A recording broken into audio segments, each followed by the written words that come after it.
Ano po yung reaction nyo sa paparating na mini concert sa Biyernes? Maganda. Maganda.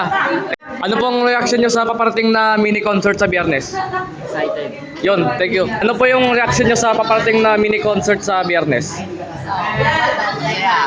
Sige, thank you. Ano po yung reaction nyo sa paparating na mini concert sa Biyernes? Ano? Ano po yung reaction nyo sa paparating na mini concert sa Biyernes? Wala pa rin. Wala daw po. Thank you. Ano po yung reaction nyo sa paparating na mini concert sa Biyernes? Wala daw masabi. Thank you. Ano po yung reaction nyo sa paparating na mini concert sa Biyernes? Teka, para masaya. Thank you. Para masaya kayo. Thank you. Sa March 14, nagyan sa Hall sa lungsod ng Cavite. Kami ang bago. Ito ang lingkod. Ay, tinulong. Uli ako nagkita para sa balikat.